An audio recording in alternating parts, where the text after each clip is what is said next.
इतना heavy vehicle जो 130 kilometre per hour की स्पीड से चल रहा है, उसको इतने पतले से ट्रैक पर मैकेनिकली बैलेंस करते हुए ब्रेक लगाना वाकई में बहुत अद्भुत इंजीनियरिंग है। इतनी हेवी स्पार्किंग होती नहीं है ब्रेक लगाते टाइम जितनी हमने दिखाई है, लेकिन इमरजेंसी ब्रेकिंग के टाइम ब्रेक शू से हल्की स्पार्किंग या बहुत ज़्यादा हेवी लोडेड लोकोमोटिव में व्हील स्लिपेज की वजह से स्पार्किंग होती है। ट्रेन के इस डिब्बे को कोच बोलते हैं। आप जो कोच देख रहे हैं वह LHB कोच है। इसके नीचे 2 बोगी लगी रहती है जिनमें 4-4 व्हील्स होते हैं और इन 8 व्हील्स पर इक्वल ब्रेक फोर्स अप्लाई होता है। अब ट्रेन चाहिए कितनी भी लंबी हो, हर व्हील के पास में ब्रेक फोर्स पहुंचता है, लेकिन इस ब्रेक फोर्स का मास्टरमाइंड इंजन में लगा हुआ एक पावरफुल कंप्रेसर होता है। यह कंप्रेसर एयर ब्रेक, ट्रेन के एयर सस्पेंशन, बाथरूम, हॉर्न सभी को एयर सप्लाई करता है। यह स्पाइरल टाइप कंप्रेसर है जिसको किसी और वीडियो में बात करेंगे। इसके साइड में 2 स्पाइरल लगे हैं जो एयर प्रेशर क्रिएट करते हैं और बीच में एक पावरफुल 3 फेज इंडक्शन मोटर लगी रहती है। इस कंप्रेसर से 2 पाइप निकलती है, एक break pipe in short BP जो ग्रीन कलर की होती है और second feed pipe in short FP जिसका कलर व्हाइट होता है। जब इंजन को ट्रेन के कोच से कनेक्ट किया जाता है तो उसी टाइम इन दोनों ब्रेक और फीड पाइप को भी कोच से कनेक्ट कर दिया जाता है। लेकिन दोस्तों, जब इंजन कोच से कनेक्टेड नहीं रहता है तब भी उनमें प्रॉपर इलेक्ट्रिसिटी की सप्लाई रहती है। कमेंट में जरूर से लिखना कोच में कहां से सप्लाई आती है।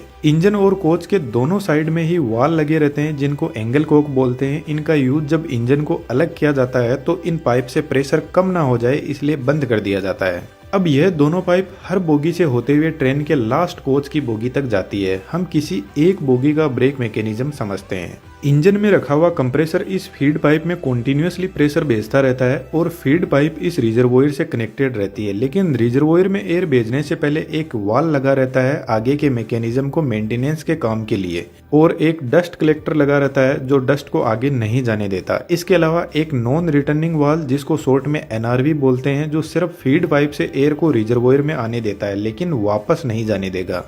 कंप्रेसर इतना हाई लेवल का प्रेशर भेजता है कि इस रिजर्वोयर में पर सेंटीमीटर स्क्वायर में 6 kg एयर को कंप्रेस करके भर दिया जाता है। इस रिजर्वोयर की कैपेसिटी 125 लीटर एयर की होती है। रिजर्वोयर के पास में एक और 75 लीटर का टैंक लगा हुआ है जो टॉयलेट में एयर प्रेशर को भेजता है। अभी हम इसके बारे में बात नहीं करेंगे इसलिए हमने इसके कनेक्शन भी नहीं किया है। तो इस रिजर्वोयर से एयर डिस्ट्रीब्यूटर वाल के पास में पहुंचती है। डिस्ट्रीब्यूटर वाल के अंदर ब्रेक पाइप से भी डायरेक्ट कनेक्शन आता है। ब्रेक पाइप का प्रेशर 5 kg पर सेंटीमीटर स्क्वायर होता है। यह वाल बहुत बेहतरीन तरीके से काम करता है। इस वाल से आउटपुट जो निकलता है वह दोनों बोगी की तरफ एयर प्रेशर को भेजता है ब्रेक एप्लीकेशन के लिए। DB में एक पिस्टन दिखाई दे रहा है जिसमें नीचे की तरफ रिजर्वोयर से प्रेशर आ रहा है और ऊपर से ब्रेक पाइप का प्रेशर आ रहा है, तो पिस्टन एक जगह रुका रहेगा। जब ट्रेन का ड्राइवर ब्रेक लगाता है तो वह ब्रेक पाइप के प्रेशर को कम करने लगता है, जिसकी वजह से फीड पाइप से आ रहा प्रेशर इस पिस्टन को ऊपर की तरफ फोर्स लगाएगा, जिससे फीड पाइप का एयर प्रेशर का कनेक्शन ब्रेक सिलेंडर की पाइप से हो जाएगा और रिजर्वोयर में भरी हाई प्रेशर एयर दोनों साइड में लगी बोगी की तरफ जाने लगेगी। दोस्तों, यह एग्जॉस्ट पाइप है। यहाँ पर जो पिस्टन लगा है उसकी डिजाइन कुछ इस टाइप की है और वह इसलिए क्योंकि जब feed pipe brake cylinder pipe से कनेक्ट होती है उसी time break pipe exhaust pipe से कनेक्ट होती है, तो पिस्टन ब्रेक पाइप के प्रेशर को एग्जॉस्ट पाइप से रिलीज नहीं होने देता। अब इस कंडीशन में रिजर्वोयर का प्रेशर धीरे धीरे डाउन होने लगता है, लेकिन कंप्रेसर इस प्रेशर को डाउन होने नहीं देता, कॉन्टिन्यूसली एयर को भेजता रहता है। यदि लोको पायलट जितनी स्पीड से ब्रेक पाइप का प्रेशर रिलीज करता जाएगा उसका 2.5 टाइम्स प्रेशर ब्रेक सिलेंडर की तरफ जाएगा। फॉर एग्जाम्पल, यदि लोको पायलट ने 1 kg पर सेंटीमीटर स्क्वायर ब्रेक पाइप का प्रेशर डाउन किया तो ब्रेक सिलेंडर की तरफ रिजर्वोयर से 2.5 kg पर सेंटीमीटर स्क्वायर प्रेशर जाएगा। इस पाइप से होते हुए एयर प्रेशर यहाँ से फ्रंट और रियर व्हील के लिए डिवाइड हो जाएगा। यहाँ पर फिर से वाल लगे रहते हैं मेंटेनेंस के काम के लिए। यह पाइप दोनों फ्रंट व्हील के लिए जा रही है और यह पाइप इन दोनों व्हील तक पहुंचती है। हम एक व्हील के ब्रेक मैकेनिज्म को समझते हैं।